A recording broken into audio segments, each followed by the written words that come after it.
kehadirat Allah Subhanahu wa Ta'ala yang mana telah melimpahkan rahmat serta hidayahnya sehingga saya dapat menyelesaikan tugas dengan lancar dan baik. Kedua kalinya, sholawat serta salam semoga tetap tercurah limpahkan kepada Nabi kita, Nabi Agung Nabi Muhammad SAW yang telah membawa kita dari zaman jahiliyah menuju zaman ilmiah, yakni ad-dinul Islam. Baik, yang saya taati dan yang saya takdimi, Ketua Yayasan Pesantren Zainul Hasan Genggong, Al-Mukarram Kiai Haji Muhammad Hasan Mutawakil Allah SHMM. Yang saya hormati Bapak Dr. Abdul Aziz Wahab, BAMAG, selaku Kepala Rektor Universitas Islam Zainul Hasan Genggong. Yang saya hormati Ibu Wahyu Lestari MPD selaku Dekan Fakultas Tadris Umum. Yang saya hormati Ibu Eka Rahayu MPD selaku Kaprodi Tadris Umum. Yang saya hormati Bapak Dr. Hanifuddin Mahadun MAG dan Ibu Dr. Khairatul Irawati Mahmud MPDI selaku penemu metode Hanifidah. Yang saya hormati Ibu Hawa Hidayatul Hikmiyah MH selaku dosen pengampu mata pelajaran mata kuliah studi hadis. Dan tak lupa yang saya sayangi dan yang saya cintai, kedua orang tua yang telah mendukung saya dan mensupport saya sampai saat ini. Dan tak lupa juga teman-teman seperjuangan yang saya cintai. Baik, langsung saja di sini saya akan menjelaskan 3 materi studi hadis. Saya di sini mengambil materi yang hadis dhaif, hadis maudhu dan hadis tentang matematika. Baik, langsung saja saya akan menjelaskan materi pertama dulu, hadis dhaif. Hadis dhaif ini adalah hadis yang didapati padanya sesuatu yang menyebabkan ia lemah. Maksudnya lemah di sini karena ia tidak memiliki syarat-syarat hadis sahih dan hadis hasan. Jadi hadis dhaif ini adalah hadis yang lemah jika tidak memenuhi syarat-syarat hadis sahih dan hasan. Kriteria hadis dhaif ini terdapat 5. Sanadnya tidak bersambung, kurang adilnya perawi, dan kurang dobitnya perawi. Terus ada syadz atau masih menyelisihi dengan hadis diriwayatkan oleh orang yang lebih syikoh dibandingkan dirinya.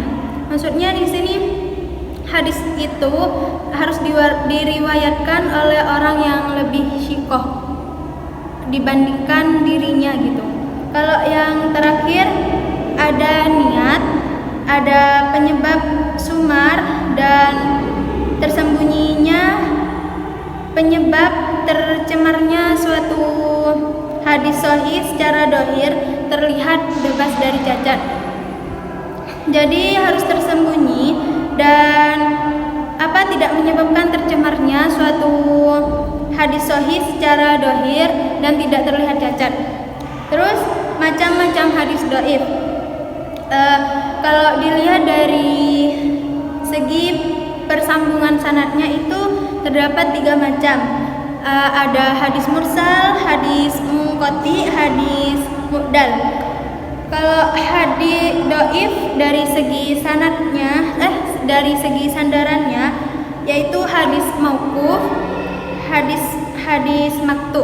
Kalau dilihat dari segi-segi lainnya itu ada hadis munkar, ada hadis matru, hadis syadz, dan hadis maklub. Mungkin ini dari penjelasan hadis dhaif.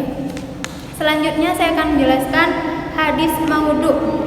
Hadis maudhu ini adalah hadis sesuatu yang disandarkan kepada Nabi secara mengada-ngada dan dusta tentang apa yang tidak dikatakan, diperbuat dan tidak dipersetujui oleh Nabi.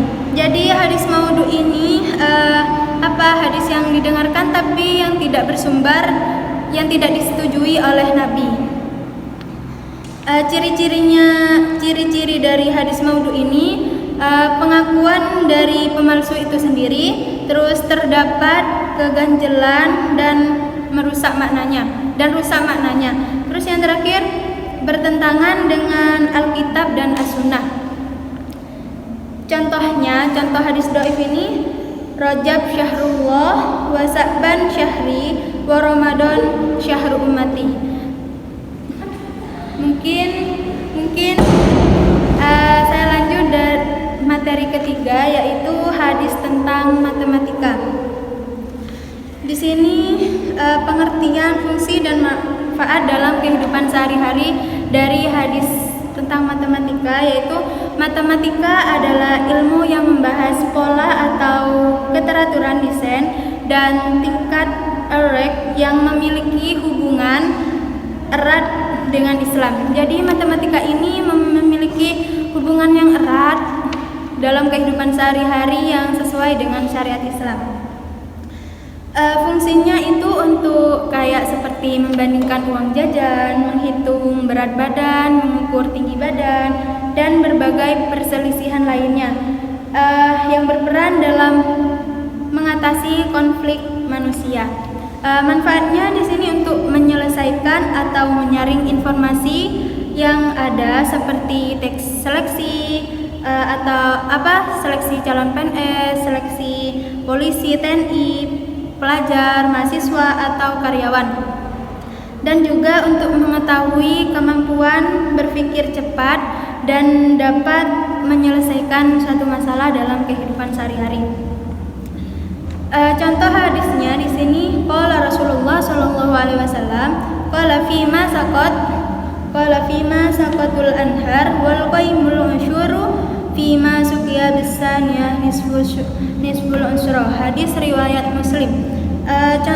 Artinya tanaman yang mendapat air sungai dan tada hujan zakatnya 1/10, dan tanaman yang mendapat air dengan cara usaha seperti dengan kincir air dan sebagainya zakatnya 1/10.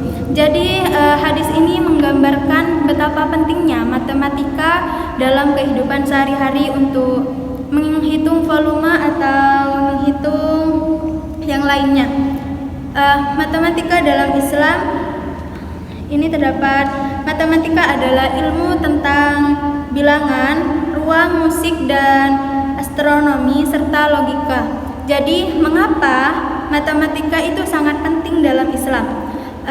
Karena seluruh aspek kehidupan manusia itu tidak dapat dipisahkan darinya.